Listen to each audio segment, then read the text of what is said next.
Bagamat matagal na akong nagsusulat sa dalawang wika, Pilipino at English, taong 2005 ko lamang napagtanto at nabigyan ng kaukulang pag-aaral ang konsepto at kahalagahan ng tinatawag na copyright. Halimbawa, ang salitang kaibigan. Ipinaliwanag ko ito hindi sa bagong salita kundi sa salitang ginagamit din ng ordinaryong tao na gaya ko pang araw-araw. Ito pa. Ako ay isang tunay na kaibigan. Marami akong dapat ipagpasalamat. Ang mga pangungusap na ito po ay nadagdagan pa ng mga ordinaryong salita, di po ba? Nais ko po kayong maging kaibigan. Nawa po ay magkaroon ng pagkakataon na makasalamuha ko kayo. Paano masasabi ng isang tao na pag-aari niya ang mga salitang ito, gayong lahat ng tao ay nakakaunawa at gumagamit ng mga salitang yan? Hindi ba parang pag-aangkin yan ng pangpublikong pag-aari? Parang kalsada, may isang individual ba na nasa katinoan ng pag-iisip ang pwedeng magsabi na hindi nyo pwedeng gamitin ang kalsadang yan nang wala akong pahintulot? Kung kayo man ay natigilan, hindi kayo nag-iisa, ganyan din ako. Yan po ay tunay na nangyari sa akin. Ako po si Clarissa Menjola talaga. Manunulat, may akda na ilang aklat at alagad ng sining. Isa sa mga aklat na ito ang aking hawak-hawak ngayon. Isang disadvantage ng pagiging manunulat ay bagamat makilala man ng iyong mga sinulat, posible na ikaw bilang may akda ay hindi kilala ng tao. Ikaw na nagsasabi kahit paulit-ulit pa man at wala ka ng bukang bibig kundi ang pagsasabi ng totoong ito, hindi agad-agad na maibibigay sa iyo ang karapatang magmay-ari ng iyong mga sinulat sapagkat nung mga panahong iniisip mo ang mga salitang gagamitin, tanging ang may kapal lang ang saksi mo.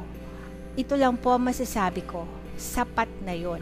Kung ang tanging nakakaalam ng walang pag-aalinlangan na ikaw ang taong yon, na nagsasabi ka ng totoo at kahit may mga pagkakataong walang ibang taong maniwala sa iyo, subalit kung alam nyo sa puso nyo na saksi nyo ang lumalang sa atin, keep your faith and remain hopeful.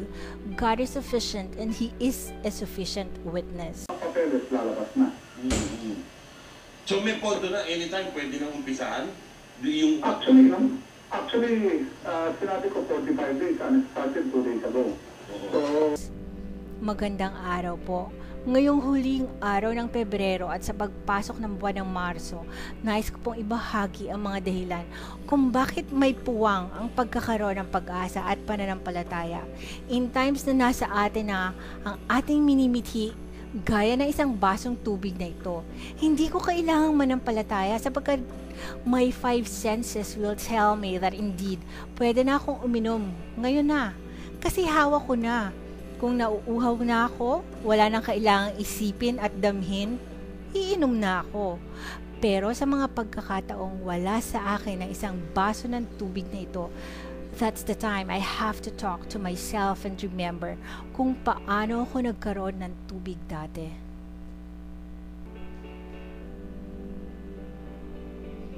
Paano nga ba?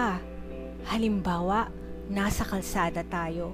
Walang tindahan at walang kabahayan, pero nauuhaw na tayo, grabeng uhaw.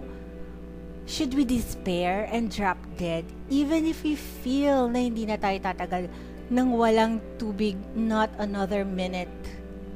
Hindi ba in times like that, magpapasalamat tayo sa ating memory? We make a decision.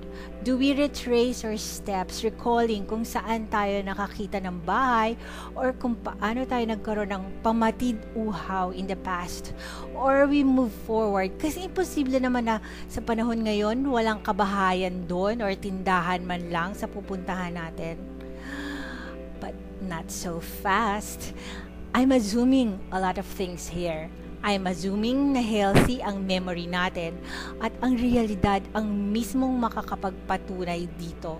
I'm assuming na walang sumusunod sa atin at intentionally ay binabago ang mga street signs para pagbalik natin ay hindi na ito gaya ng nasa isip natin.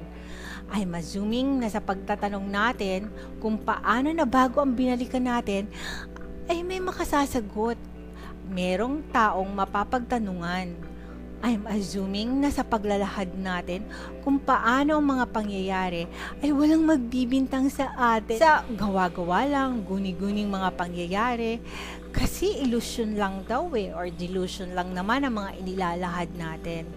That's assuming a lot and I'm assuming a lot here. Pero kung mali ang ating mga assumptions, syempre to be human is to be flexible.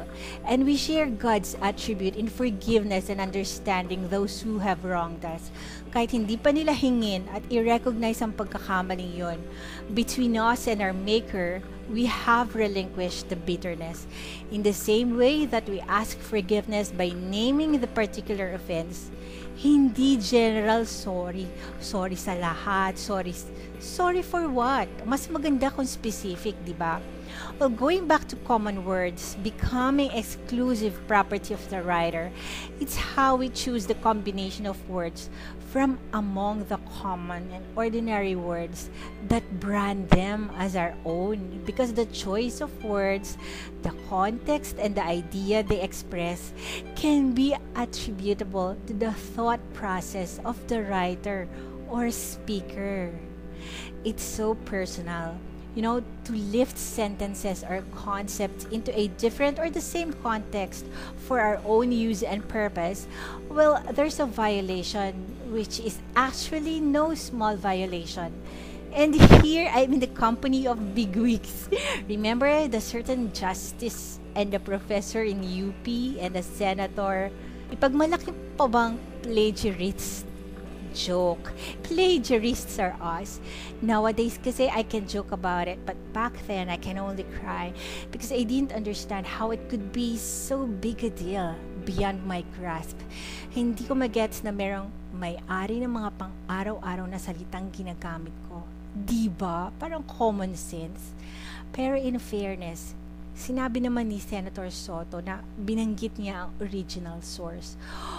Ako, ano na lang, later on when I realized my shortcomings, I did my best to rectify the errors of my ways.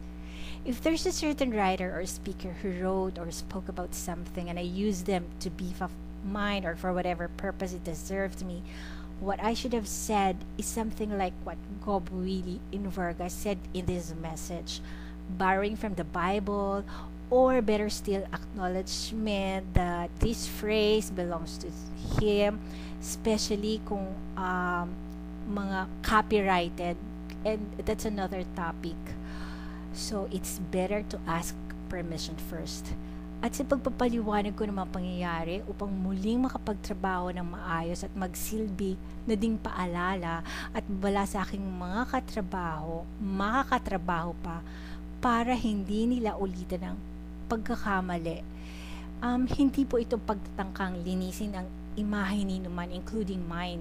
At sa pagpapaliwanag na ito, upang mas marami ang maliwanagan with my new awareness of the relevant laws with regards to our business, profession, and crafts, hindi rin po ito pagtatransfer ng dumi sa kalaban. Pwedeng bigyan ng puwang ang ganyang usapan, gaya ng kung sino, halimbawa ho kung sasabihin sa inyo, you know, since fresh ang memory nyo, since itetest ang memory natin, pwedeng sabihin, sino ang kinindatan mo nung alas 5 ng hapon, 7 taon ang nakalipas sa ika-15 ng Enero sa tapat ng gulayan na pag-aari ng pinsanin nung nakilala mo kahapon na nakita ng magtitinda ng taho, nakakilala pala ng kaibigan ko na nakasabay mo sa pag-aabang ng tricycle, pero yung tricycle na inaabangan ay nasira kaya dinala sa talyer at doon may tumawag sa telepono at nagalit yung nakapila sa paggamit ng telepono kasi anong haba ng usapan, kaya wag na wag kang tatanggi, ikaw ang sanhi ng kaguluhan. Duh! Okay nga lang na pahabain basta malinaw kung ano ang gustong puntahan at hindi pa iba-ibang layunin at sa ikabubuti ng nakararami dahil hindi ginagawa at taxpayers' expense, tapping over the priority agenda na dapat unahin.